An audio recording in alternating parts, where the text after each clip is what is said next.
None are more hopelessly enslaved than those who falsely believe they are free. These words were written by Goethe nearly 200 years ago, but are perhaps more relevant in our time than they were in his. For many people assume we live in a free society simply because the West has not morphed into a dystopian hell like the one depicted in George Orwell's 1984. Tyranny, most people believe, would be overt in nature, it would be obvious, and all would recognize it. But is this really the case? Or could we be living in a society analogous to the one depicted by Aldous HUXLEY in his dystopian novel Brave New World? Could it be that technology, drugs, pornography, and other pleasurable diversions have created a citizenry too distracted to notice the chains which bind them? When Brave New World was first published in 1931, Huxley did not consider the dystopian world he depicted to be an imminent threat. 30 years later, however, following the Second World War, the spread of totalitarianism, and the great strides made in science and technology, Huxley changed his opinion, and in a speech given in 1961, he put forth the following warning. There will be, in the next generation or so, a pharmacological method of making people love their servitude, and producing dictatorship without tears, so to speak, producing a kind of painless concentration camp for entire societies, so that people will in fact have their liberties taken away from them, but will rather enjoy it, because they will be distracted from any desire to rebel by propaganda or brainwashing enhanced by pharmacological methods, and this seems to be the final revolution. In the future, according to Huxley, ruling classes would learn that control of a populace could be achieved not only with the explicit use of force, but also with the more covert method of drowning the masses in an endless supply of pleasurable diversions. In 1984, Huxley explains, the lust for power is satisfied by inflicting pain.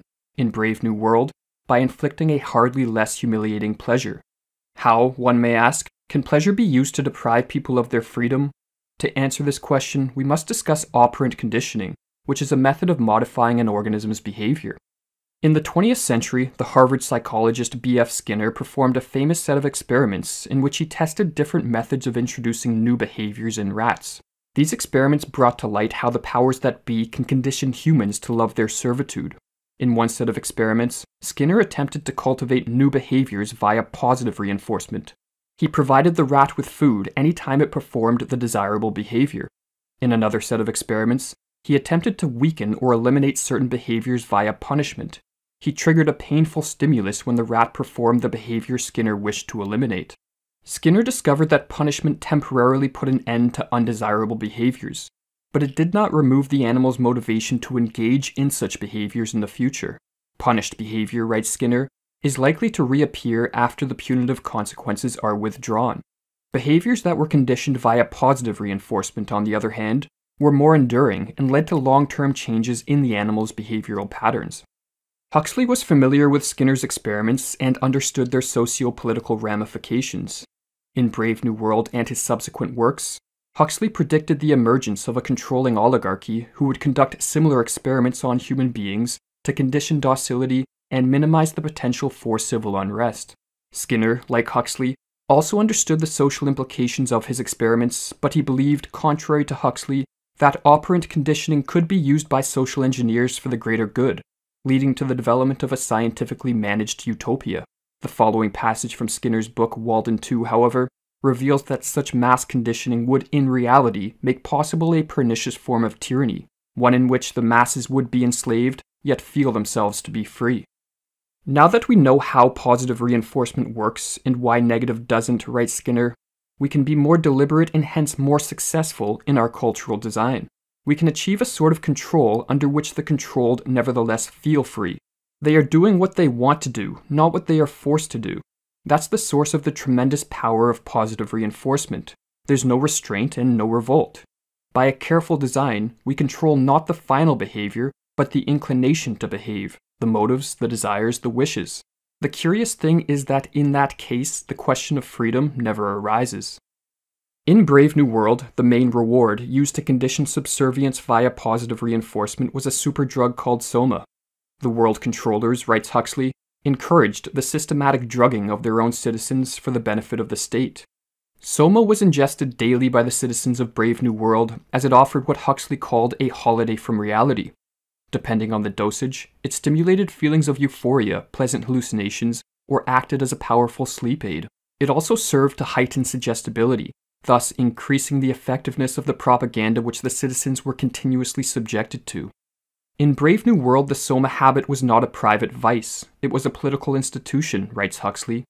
The daily soma ration was an insurance against personal maladjustment, social unrest, and the spread of subversive ideas. Religion, Karl Marx declared, is the opium of the people. In Brave New World, this situation was reversed. Opium, or rather soma, was the people's religion. But the world controllers of Brave New World did not rely on soma alone. Sexual promiscuity was promoted by the state as another tactic to ensure everyone enjoyed their servitude. The slogan, "Everyone belongs to everyone else," was drilled into the minds of the citizens from a young age, and with the institutions of monogamy and the family abolished, everyone was able to indulge their sexual impulses without hindrance.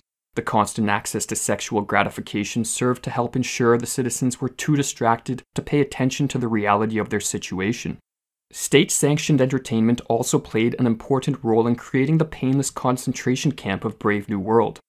What Huxley called non-stop distractions of the most fascinating nature were used by the state as instruments of policy to drown the minds of its citizens in a sea of irrelevance. The parallels which exist between Brave New World and societies of the modern day are undeniable. In Brave New World Revisited, published in 1958, Huxley asked himself how future social engineers could convince their subjects to take drugs that will make them think, feel, and behave in the ways they find desirable. He concluded, "In all probability, it will be enough to merely make the pills available." Today, an estimated 1 in 6 Americans are on some form of psychotropic drug. An opioid crisis has spread across the West. The ability to gratify sexual impulses online has led many into the clutches of pornography addiction, and smartphones and other technologies provide mindless and pleasurable distractions which consume the attention of most people most of the day. To what extent these diversions are intentionally pushed upon us, and to what extent they are spontaneous responses to consumer demand, is unclear. But whatever the answer, the reality is that a distracted and dumbed-down population simply lacks the mental resources to resist their enslavement. Until the modern cry of "give me television and hamburgers, but don't bother me with the responsibilities of liberty" is replaced by the cry "give me liberty or give me death," freedom will not prevail. Rather, so long as people trade their liberty for pleasures and comfort, the type of social conditioning Huxley warned of will only become more refined and effective as technologies advance and more insight is gained regarding how to predict and control human behavior. Whether the majority of us will be able to resist this type of manipulation, or whether we will even want to, remains to be seen. If the current trends continue, humanity may soon be divided into two groups. There will be those who welcome their pleasurable servitude, and those who choose to resist it for the sake of retaining not just their liberty, but their humanity. For as the former slave Frederick Douglass noted in the mid-19th century, long before Huxley wrote Brave New World, when a slave becomes a happy slave, he has effectively relinquished all that which makes him human. I have found that, to make a contented slave, writes Douglass, it is necessary to make a thoughtless one. He must be able to detect no inconsistencies in slavery. He must be made to feel that slavery is right, and he can be brought to that only when he ceases to be a man.